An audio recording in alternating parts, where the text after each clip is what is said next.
Sa isang liblib na baryo ng San Ildefonso ay nagkakagulo ang mga tao.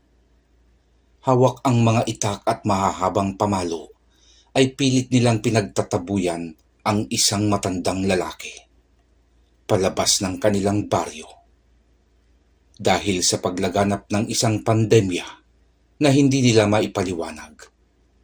Salot! Isang salot ang matandang yan dito sa ating lugar. Isang salitang masakit sa pandinig ng isang tao ang ipinagsisigawan at itinatawag sa matandang kabaryo. Dahil sa pisikal na kaanyuhan na taglay nito, ay sa kanya ipinaparatang ang isang uri ng sakit na sa kanila ay dumapo. Isang paratang na walang sapat na basehan upang pagbintangan ang isang kaawa-awang kababayan. Dahil sa pangit na kaanyuhang pisikal ng matanda, siya at wala ng iba pa ang tanging pinaratangan. Maawa kayo sa akin. Wala akong kinalaman sa inyong binibintang. Sa sakit na kumakalat dito sa ating kanayunan. Pagmamakaawang wika ni Katasyo. Subalit tila sarado na ang kaisipan ng bawat mamamayan. Hindi na nila pinapakinggan ang paliwanag ng matandang ilang beses na rin nilang napakinabangan ang angking kakayahan. Isang magaling na albularyo si Katasyo. Ngunit dahil sa isang pagkakataong hindi naman kagustuhan ng matandang manggagamot, ang mga tao ay sadya nang nakalimot. Huwag ka nang magpaliwanag. Alam namin sa iyo nagsimula ang lahat. Simula nang dapuan ka ng ganyang karamdaman, ay nagsimula na rin ang pagkakasakit at kamatayan. Ilang ulit ko nang ipinaliwanag sa inyo na ito ay gawa ng hindi pangkaraniwang tao. Hindi kaya ng ipinagkaloob sa aking kakayahan upang talunin ang kanyang kapangyarihan. Marami ka pang sinasabi. Mabuti pa'y umpisahan mo nang lumayo. Wala ka ng puwang sa baryong ito. Para sa isang taong naging bahagi na rin ng kasaysayan ng baryo San Ildefonso, ay sadyang napakasakit sa kaloobang tanggapin ang naging ugali ng mga taong tila naging sakim. Mga taong naging makitid ang mga isipan at kinakain ng maling pangangatwiran. Isang ugali ng tao na magpasa hanggang ngayon ay sadyang umiiral.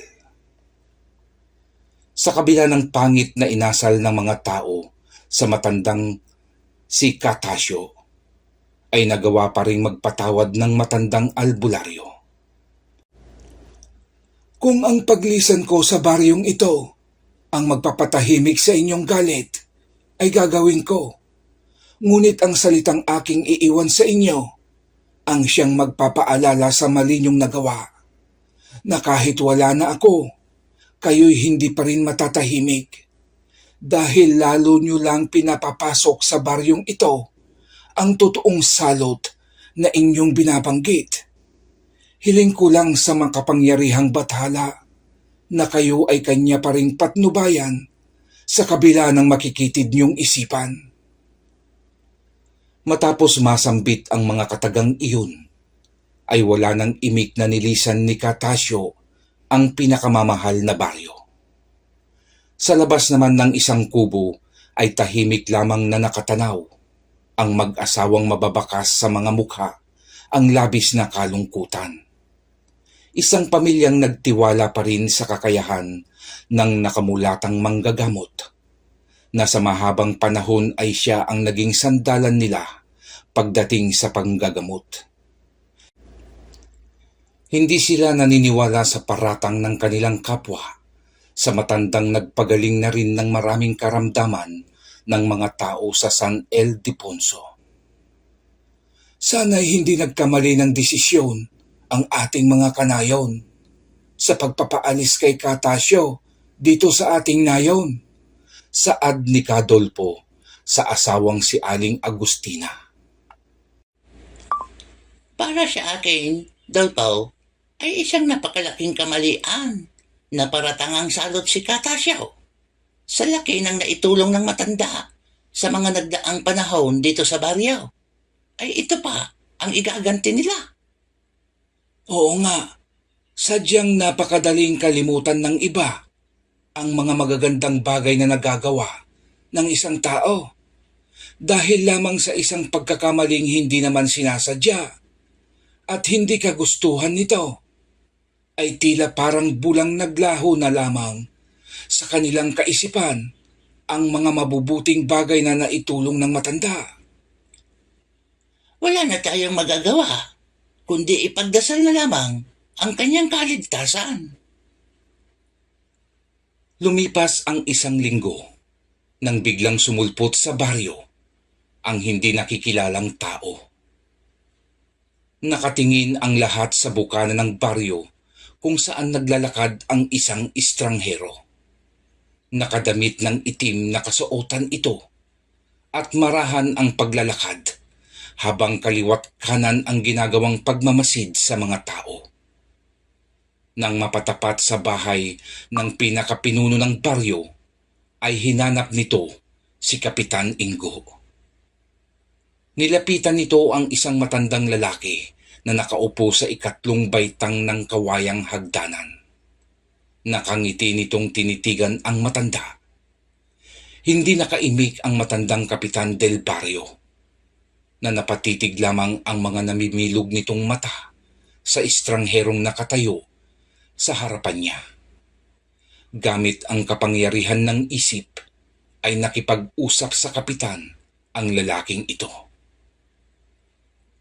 Kung nais niyong mahinto ang mga kababalaghan sa San Ildefonso, ay pakawalan niyo ang aking ama na inyong ikinulong sa mga tanikalang itinali niyo sa kanya.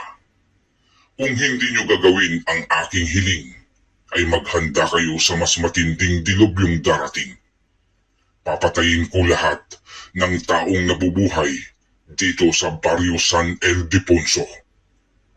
Sa sinabing iyon ng estrangherong lalaki, ay tila nagbalik tanaw si Kapitan Ingo sa lumang panahon nang sila ay aktibo pa bilang mga antingero. Naalala niya ang mga panahong sama-sama nilang pinuksa ang isang pinuno ng aswang na pumipinsala sa kanilang kanayunan. Habang tulalang nagbabalik tanaw ang matandang Kapitan del Barrio, ay tila nawala rin sa sarili ang mga tao. Tulala lamang ang mga ito na animoy naging mga estatwa sa kanilang kinaroroonan. Matapos makausap ng estranghero ang kapitan, ay bigla na lamang itong naglaho sa kanyang harapan. Sa pagkawala ng lalaking iyon, ay bumalik naman ang kamalayan ng mga mamamayan. Mula sa kinauupuang hagdanan, ay nahulog naman ang kapitan. Agad na nagtakbuhan ang mga kalalakihan upang saklolohan si Kapitan Ingo, na noon ay namumutla at tila balisa. "Kapitan, ano pong nangyari sa inyo? Bakit kayo nahulog?" Wika ng isang lalaki na animoy hindi na alam ang nangyari. Ay, wala naman. Nadulas lamang ako sa hagdan. Tugon naman ni Kapitan Ingo. Ilang araw ang lumipas mula nang magpakita ang estrangherong lalaki sa kapitan, ay tila himala namang gumaling ang kanilang karamdaman. Ikinatuwa iyon ng mga tao, ngunit wala silang kaalam-alam na ang kasunod na si Guwada ay labis nilang katatakutan. Samantala sa isang sulok ng kagubatan, hindi na nasasakupan ng Barrio San Ildefonso, ay makikita naman ang isang lumang kubo. Maganda ang paligid nito dahil sa mga lunti ang gulay na kumakaway tuwing dinadaanan ng hangin ang kanilang mga dahon. Ang mga inahing manok na panay ang kahig sa lupa upang ihanap ng makakain ang kanyang mga sisiw. Mula sa saradong pintuan ng kubo ay lumabas ang isang matanda. Bitbit nito ang isang latang timba at tinungo nito ang malapit na batis upang sumalok ng tubig. Habang abala sa paglalakad patungong batis si Katasyo, ay napansin nito ang isang binatang nakaupo sa ilalim ng isang puno. Tumutugtog ito ng isang musika na pamilyar sa kanyang pandinig. Dahil sa ganda ng himig na naririnig, ay tila nagbalik sa kanyang alaala ang mga lumipas na panahon na kanya pang kasakasama ang matalik na kaibigang si Cristobal. Walang pag-aatubiling kanyang nilapitan ang binatang iyon. Magandang hapon sa iyo, iho. Ngayon lang yata kita nakita rito. Tanong ni Katasyo habang tinititigan ang gitarang tangan ng binata sa kanyang harapan. Magandang hapon din po, Lolo. Tama po kayo. Ako po'y hindi taga rito at nagpapahinga lamang sa ilalim ng punong ito. Sa palagay ko ako'y naliligaw at hindi ko na makita ang daan kung saan ako tutungo. Tugon ng binata. Saan ba ang iyong tungo, iho? At baka ako'y makatulong maituro sa iyo ang daan kung saan ka paroroon. Tugon ni Katasyo na hindi pa rin maialis ang paningin sa tangang gitara ng binata. Ako po ay tutungo sa baryo ng San Ildefonso. Ha? Tama ba ang narinig kong sinabi mo, iho? Patungo ka sa baryo ng San Ildefonso? Oo, Lolo. Bakit tila gulat na gulat kayo? Wala. Wala naman, iho. Wala naman. Tugon ng matanda na tila biglang rumihistro ang lungkot sa kanyang mukha. Maituturo niyo po ba ang tamang daan, Lolo? Patungo sa baryong iyon? Sasagot pa sana ang matanda nang bigla itong matigilan sa kanyang nakita. Sa pagdapo kasi ni Luningning sa balikat ni Miguel, ay nagbigay iyon ng patibay sa kanina pang paghihinala. Luningning! Ikaw si Luningning. Hindi ako maaaring magkamali. Paano niyo po nalaman ang pangalan ng aking kaibigan, Lolo? Bago kita sagutin, ay sagutin mo muna ang itatanong ko sa iyo, iho. Paano mo naging kaibigan si Luningning? At paano napunta sa iyo ang gitarang iyan ni Cristobal? Pero bago mo sagutin yan, ay maaari bang doon na tayo sa aking kubo at papalatag na ang dilim? Doon ka na rin magpalipas ng gabi. Samantala sa baryo San Ildefonso, ay unti-unti nang kinakain ng dilim ang kapaligiran. Sa nag-aagaw na liwanag at dilim, ay makikita ang bawat pamilyang abala sa paghahapunan. Kumakaway sa ibabaw ng kanilang mga lamesa ang liwanag ng apoy na nanggagaling sa ilawang gasera. Hindi pa natatapos ang kanilang paghahapunan nang tuluyan ng kainin ng dilim ang paligid ng bawat kabahayan. Oy, Bonsai, bilisan mong kumain dyan. Ikaw na lang ang natitira sa lamesa ah. Uwi ka ng isang ina sa bunsong anak na nakasalampak sa ibabaw ng lamesa, habang namumulaklak sa kanin ang kamay na ginagamit pang subo at gilid ng kanyang mga labi. Pagkatapos mong kumain, maghugas ka ng kamay at bibig bago ka bumaba ng lamesa, ha, Bonsai? Uwi ka naman ng ama na itinabi ang tabong hugasan ng kamay. Umihip ang malakas na hangin sa paligid, dahilan ng pagkamatay ng mga ilawang gasera sa bawat kabahayan. Kasabay naman noon ang malakas na alulong ng mga asong kanina pa naghihintay ng pagkain sa silong. Maagap naman ang mga magulang na agad sinindihan ang mga namatay na ilawan. Sa pagbalik ng liwanag sa bawat kabahayan, ay umalingaw-ngaw naman ang mga sigawan ng ilang mga ina na nawalan ng bunsong anak. Nagkatarantahan ang mga magulang na biglang nawalan ng mga anak na kani-kanina lang ay maganang kumakain sa hapagkainan.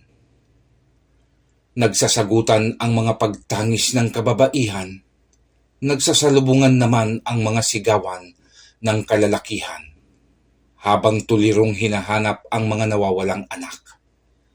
Labis na takot ang bumalot sa kabuuan ng Baryo San Ildefonso ng mga sandaling iyon.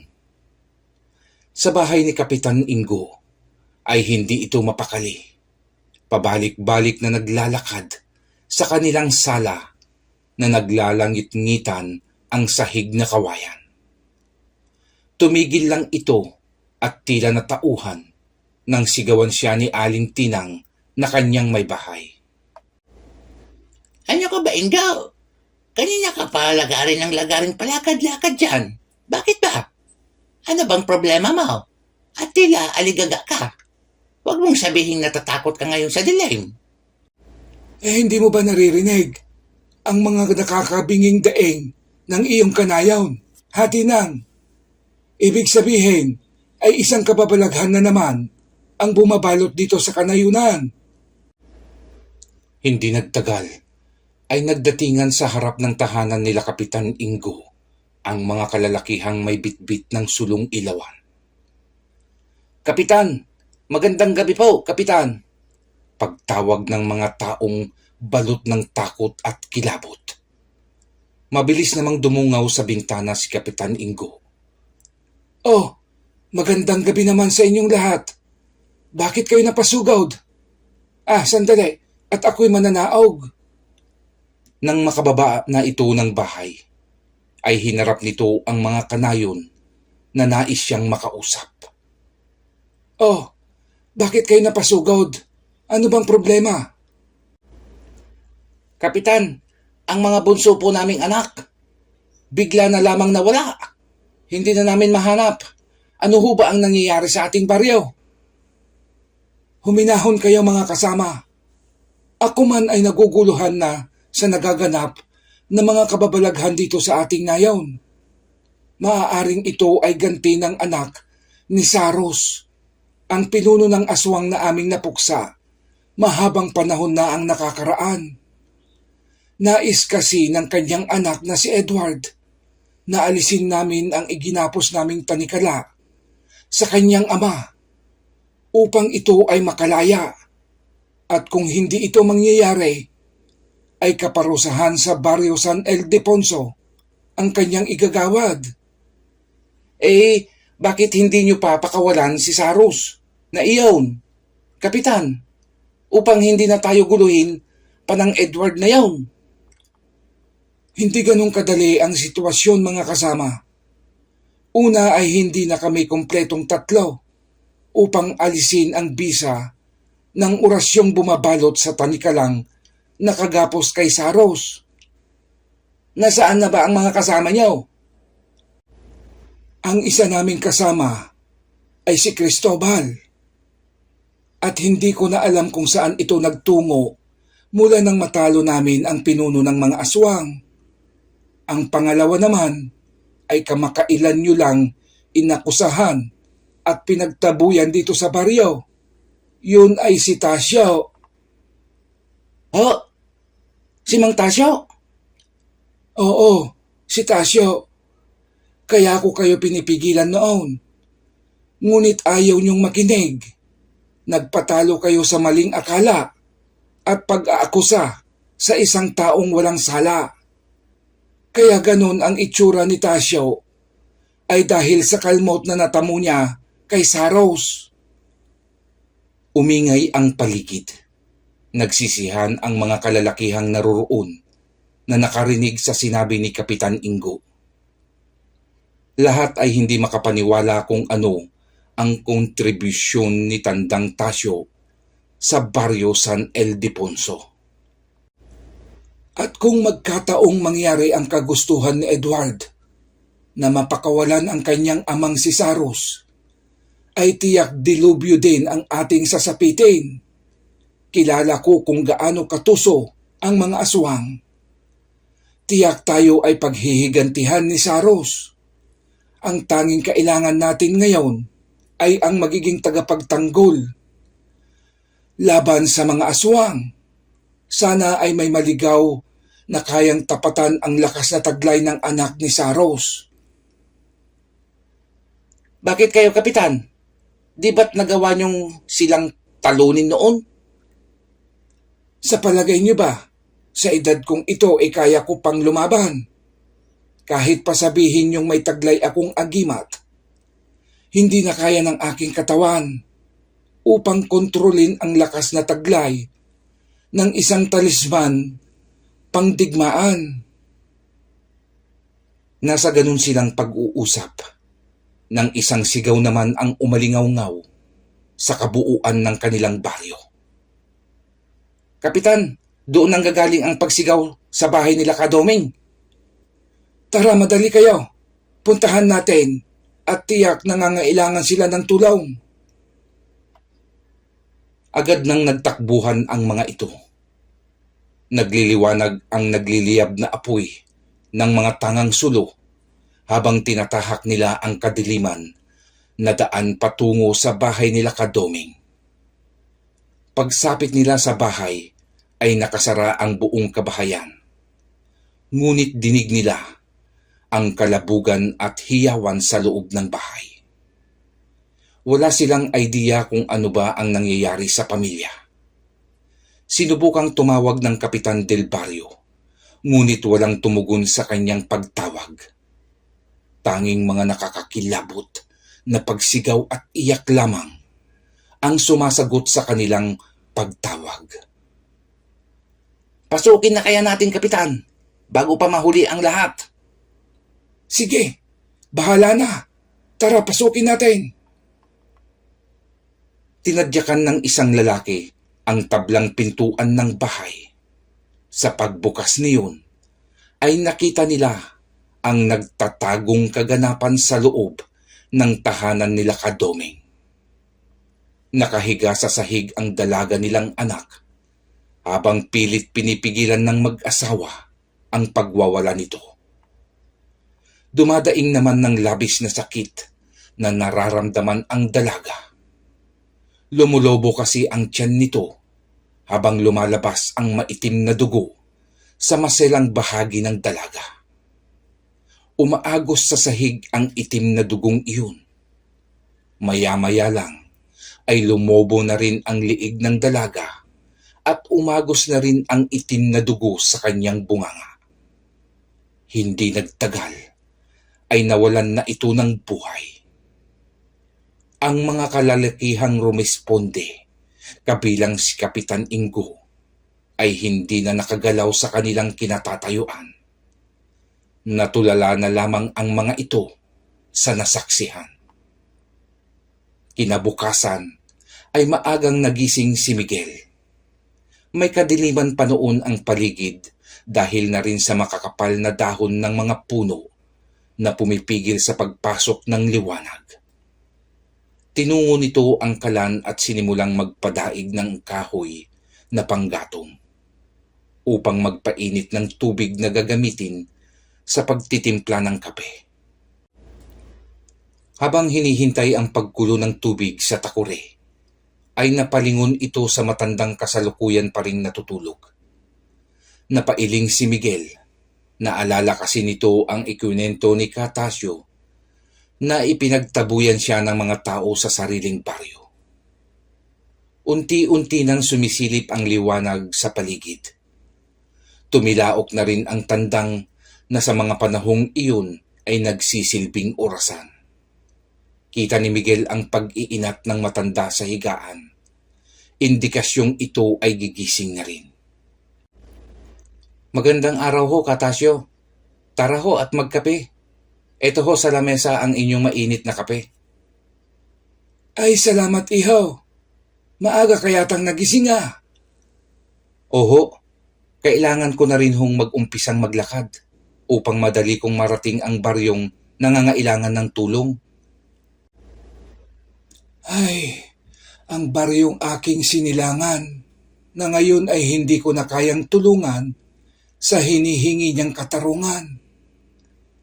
Alam ko, Miguel, na ang lahat ng kababalaghang nagaganap sa San Ildefonso ay kagagawan ng anak ni Saros. Ikaw na ang bahalang magtapos sa aming nasimulan, Miguel. Malayo pa ho ba dito ang inyong baryo, Katasyo? Mga 2 araw pang lakbayin, iho. Kaya sa gabing ikay matutulog sa madilim na kagubatan, ay kailangan mong mag-ingat. Salamat po sa paalala, Katasyo. Paano po? Ako'y tutuloy na. Sige, nang makarating ka agad. Pagdating mo doon ay hanapin mo si Ingaw. Siya ang kapitan del barrio doon. Doon ka na rin pansamantalang manuluyan, iho. Sinimulan na ni Miguel ang kanyang paglalakbay.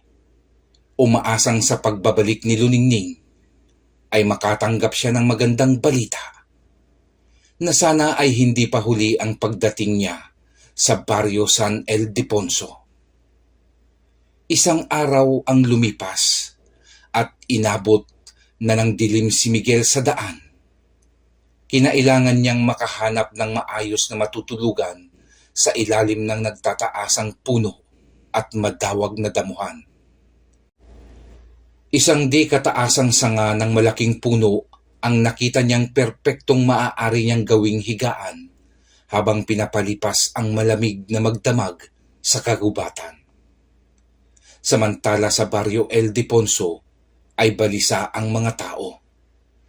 Hindi dalawin ng antok ang mga nakakatanda sa baryo. Sa isip ay palaging naglalaro kung ano na naman ba ang mangyayari sa gabing ito. Tinatalasan ang mga pakiramdam sa bawat kaluskos at ingay sa kapaligiran. Panay ang silip sa mga siwang ng dingding kung ano ang maaaring makita sa gabing madilim. Sa isang bahay na kung saan nakatira ang isang buntis na ginang, ay bigla na lamang nakarinig ng malakas na kalabog sa pawid na bubungan. Agad niyang tinawag ang asawang abala sa ginagawang paghasa sa gagamiting sandata. Mabilis namang tinungo ng abalang Ginoo ang asawang buntis sa loob ng kwarto. Pagpasok nito sa silid, ay nakita niyang nakaturo sa bubong ang asawang kabado. Agad na napatingala ang lalaki sa itinuturong bubungan ng babae.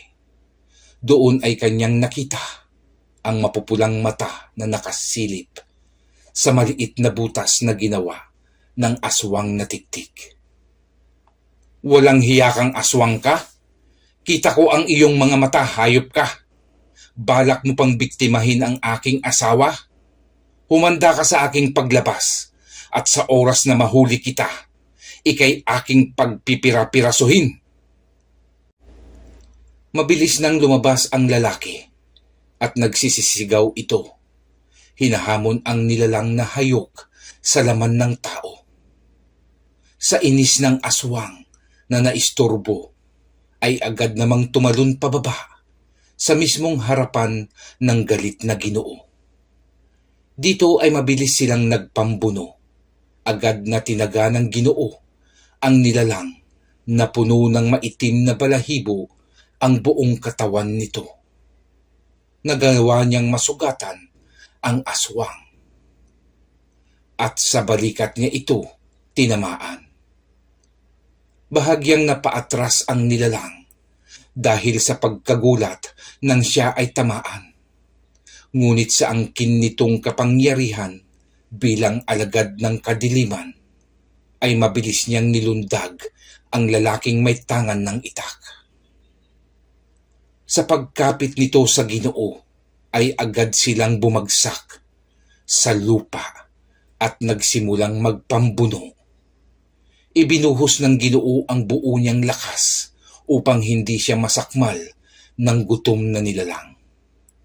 Unti-unti nang nakakaramdam ng panghihina ang lalaking pilit na lumalaban sa aswang na ayaw siyang tantanan. nang bigla na lamang napasigaw ang aswang. Nang bumaon sa kanyang katawan ang isang matulis na kawayan. Bumaon iyon sa kanyang likod na tumagos hanggang sa dibdib. Bumitiw ang aswang at agad na tumayo. Hawak ang tumusok na kawayan sa kanyang katawan. Hindi na nito malaman ang gagawin nang mag-umpisang kulangin ng hangin. Bumagsak ito sa lupa na dilat ang mga mata at wala ng buhay. Nagpasalamat naman ang Ginoo sa mga kapitbahay na tumulong sa kanya. Samantala sa isang kuweba, sa pusod ng kagubatan, ay labis ang galit ni Edward nang makitang tinalo ng mga tao ang ipinadala niyang tauhan. Pinapanood kasi nito sa isang malaking kawa ang bawat pangyayari sa kanayunan. Talagang hinahamon ako ng mga taong ito. Sinasagad nila ang aking pasensya. Sige, kung yan ang gusto niyong mangyari, ay ipapalasap ko sa inyo ang aking paghihiganti. Sa pagpikit nito ay umusal ng isang orasyon at hindi naglaon ay nagsulputan ang maraming uri ng aswang sa kanyang harapan. Bukas ng gabi, tayo ay sasalakay. Uubusin natin ang lahat ng gumagalaw at nabubuhay sa baryo San Ildefonso. Wala tayong ititirang gumagalaw o humihinga sa mga pasaway na tao. Pagsawaan niyo ang kanilang katawang lupa at aking hihigupin ang kanilang kaluluwa. Madaling araw nang biglang magising si Miguel. Dumating na kasi ang kaibigang si Luningning. Dala ang isang hindi magandang balita sa binata. Hindi na muling bumalik sa pagtulog si Miguel at nag-umpisa na muli ito sa paglalakbay. Mabilis ang ginagawa niyang paglalakad at tumatakbo pa siya paminsan-minsan. Kailangan niyang magmadali upang maunahan niya ang balak na pagsalakay ni Edward. Saktong katanghali ang tapat nang marating niya ang baryo. Tahimik noon ang paligid at walang tao ang nakakalat sa labas ng mga kabahayan. Tila abandonado ang baryo San Ildefonso nang madatnan niya ito. At sa tulong ni Luningning ay mabilis niyang nalaman ang tirahan ni Kapitan Ingo. Kumatok ang binata sa saradong pinto. Sa pagbukas nito ay bumungad ang isang matandang babae. Sino ho sila? Pagtatanong ni Aling Tinang. Magandang umaga po. Narito po ba si Kapitan Ingo? Sino ba sila? Ako po'y kaibigan ni Katasyo at pinapunta po niya ako rito. Ay, si Tasyo. Asaan si Tasyo? Ay, halika tumuloy ka muna, ihaw. At maupo ka. Tatawagin ko lang si Ingaw. Pinuntahan nito ang asawa sa likod bahay. Ingaw! Ingaw! Ah, bakit ba? Akala mo'y tarantang-tarantang matandang ire. May bisita ka. Pinapunta daw dito ni Tasyo. Mukhang buhay pa si Tasyo, Ingaw. Ganun ba? Oh. Eto, ikaw na muna ang magtuloy sa ginagawa ko at kakausapin ko ang sinasabi mong bisita. Mabilis nang pinuntahan ni Kapitan Ingo si Miguel. Habang nag-uusap ang dalawa, ay tulad ni Katasyo noon, ay titig na titig din ito sa gitara ng binata. Napansin iyon ni Miguel. Bakit po, Kapitan? Pamilyar din po ba kayo sa gitarang ito? Oo, iho. Parang kilala ko ang nagmamay-ari ng gitarang yan. Kung ang nasa isip nyo ay si Lolo Cristobal, hindi po kayo nagkakamali. Sinasabi ko na nga ba eh. Hindi ko makakalimutan ang sandata ng aking kaibigan. Doon ay inumpisahan ng ipaliwanag ni Miguel ang lahat. Mula makilala niya si Lolo Cristobal, ang pakikipaglaban niya sa mga nilalang ng dilim, hanggang sa makilala niya si Catasio at ang pangangailangan ng tulong ng baryo. Ayon po sa impormasyong ibinigay sa akin ni Luningning, mamayang gabi po ang pagsalakay nila Edward sa inyong baryo, Kapitan. Kailangang sa lalong madaling panahon ay makagawa na tayo ng paraan na maiiwas ang mga tao. Papaano iho? Pulungin niyo ang lahat at sabihan na pansamantala munang lumisan habang haharapin ko ang kampon ng kadiliman. Gagawa ako ng tigalbo na pangharang upang hindi malaman ni Edward ang ating gagawin. Umusal ng isang orasyon si Miguel na magagawang harangan ang pagmamanman ni Edward sa baryo. Agad namang pinulong ng kapitan ang mga tao at ipinaliwanag ang plano.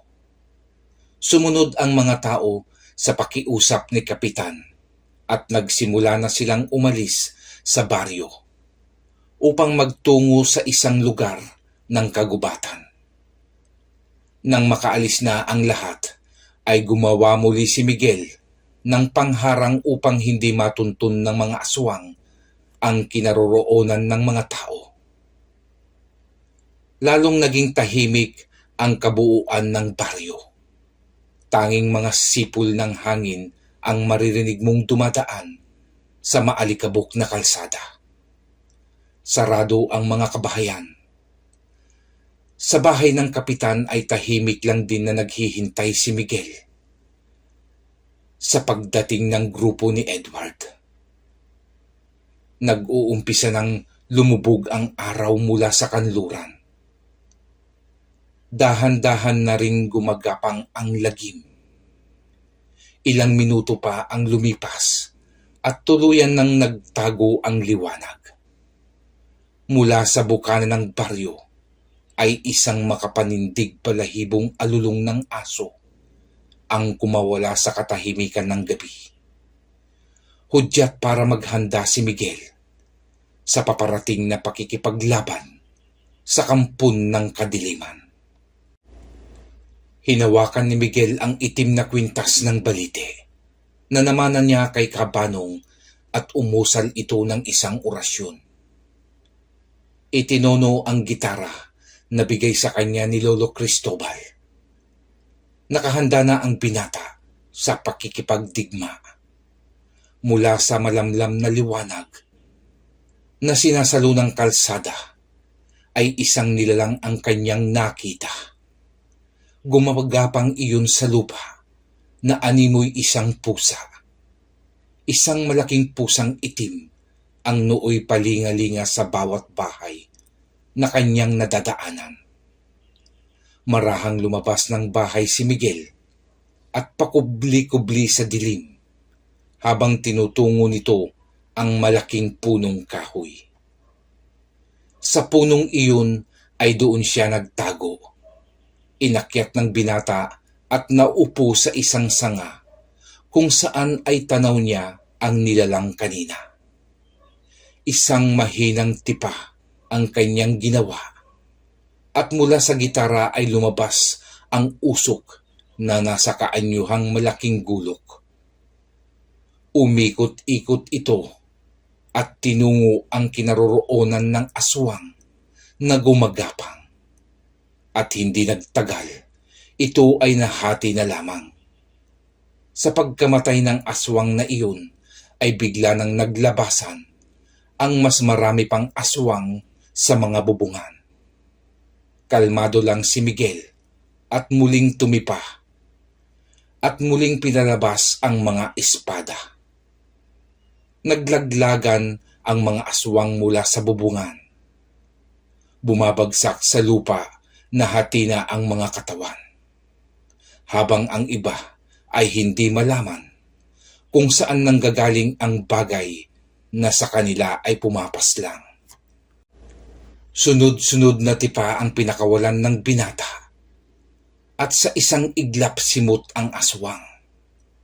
Ilang sandaling katahimikan at muling bumungad ang malalaking aswang. Animoy dambuhala ang mga ito na ginigiba ang mga kubo. Iniba ni Miguel ang tono at mula sa gitara ay naglabasan ang mga mandirigmang kalansay. Nababalot ang mga ito ng bakal na kasuotan habang hawak ang mga naghahabaang espada ng kamatayan. Sumugod ang mga mandirigma ni Miguel at nag-umpisa na ang labanan. Dahil sa malalaki ang pinakawalang aswang ni Edward, ay nagawa din nilang labanan ang mga mandirigmang kalansay. Muling tumipa si Miguel at lumabas pang muli ang mas maraming mandirigma. Sa pangalawang pagkakataon ay hindi pa rin nagwagi ang mga kampon ni Edward. Sa lumiliwanag na kalsada na naiilawan ng buwan, ay dahang-dahang lumitaw si Edward habang nakadipa at nagwiwika. Lumabas ka kung sino ka mang pakialamero, at ako ang harapin mo. Hindi yung nagtatago ka na animoy daga na takot sa pusa. Hindi pinansin ni Miguel ang sinabing iyon ni Edward. Nanatili lamang siya sa kanyang kinaroroonan. Nakita niyang ikinumpas ni Edward ang mga kamay, ngunit wala siyang makitang aswang ang lumitaw. Hinihintay ni Miguel ang susunod na gagawin ni Edward, nang bigla na lamang siyang magulantang. Isang atake ang hindi niya inaasahan, na gagawin ng aswang na manlilinlang. Dalawang manananggal ang tahimik palang lumalapit sa kanyang likuran, na biglang tumulak sa kanyang kinauupuan. Nahulog si Miguel at bumagsak ito sa lupa, na hindi niya kasama ang kanyang gitara. Sa kanyang pagtayo, ay agad niyang nilingon ang dalawang aswang na gumawa sa kanya niyon. Kita niya ang kanyang gitara na hawak ng dalawang manananggal. Akala mo ba hindi ko alam kung saan ka nagkukubli kanina, hangal? Gagawin ba akong tagapagmana ng trono kung iniisip mong isa lang akong bobo? Ngayong wala na sa iyo ang gitara ni Tandang Cristobal, ngayon mo ipakita ang galing mo sa pakikipaglaban. Bakit di mo ako subukan nang iyong malaman ang aking kakayahan? Hindi yung puro ka lang salita at tawa ang ginagawa. Sa pag-aakala ni Edward na porket wala na kay Miguel ang gitara, ay wala nang hawak na bertud ang binata, ay minaliit nito ang katunggali. Mabilis niyang inatake si Miguel, na sinabayan naman siya ng binata. Nagsalubong ang galit ng dalawa at nagpalitan ang mga ito ng mabibilis at malalakas na suntok. Sabay silang paatras na naghiwalay. Paano mo nasasabayan ang aking bilis? Hindi na yun mahalagang malaman mo. Ang pinaglalaban natin ang pagtuunan mo ng pansin, Edward. Dahil sa gabing ito, isa lang dapat sa atin ang mabuhay. At ako yun. Wika ni Miguel na muling umatake sa aswang. Isang uppercut ang tumama kay Edward na labis nitong ininda. Sa nahihilong diwa ay nakita niya ang paparating na namang kamao ni Miguel. Agad niya iyong iniwasan. Tumalon siya paatras. Dahil sa hindi kontroladong suntok na pinakawalan ni Miguel, ay diretsyong tumama ang kanyang suntok sa lupa. Kita ni Edward na bumaon ang kamao ni Miguel sa lupa. Buti na lang at naiwasan ko ang suntok na yun. Bulong nito sa sarili. Alam kasi ni Edward na oras tumama iyon sa kanya ay malaking pinsala ang maidudulot niyon. Muling pumorma ang dalawa. Malilikot ang kanilang mga mata. Nagpapakiramdaman sa kung anong klaseng pag-atake ang gagawin ng bawat isa. Unang umatake si Miguel. Tumalon ito at mula sa itaas ay nagpakawala siya ng suntok. Hindi naman inaasahan ni Miguel ang inihandang kontra-atake ni Edward. Habang nasa ere si Miguel, ay umusal na si Edward ng isang orasyon. At sa paglapit ng bumababang binata, ay sumalubong sa kanya ang isang dambuhalang kamao na sumuntok sa kanya. Tumilapon si Miguel at patihayang bumagsak sa lupa. Ilang segundo ring hindi gumalaw ang binata. Sa kanyang pagbangon ay napadura ito ng dugo. Bahagyang nanghina si Miguel sa kontrang ataking ginawa ni Edward. Yan ang napapala ng nagpapakabayani. Ano bata? Kaya mo pa ba? Humugot ng malalim na hangin si Miguel at umusal din ito ng orasyon. Dumilim ang langit na nagpakawala ng kidlat. Diretso ang kidlat na pumasok sa katawan ni Miguel. Tila nagbigay iyon sa kanya ng kakaibang enerhiya.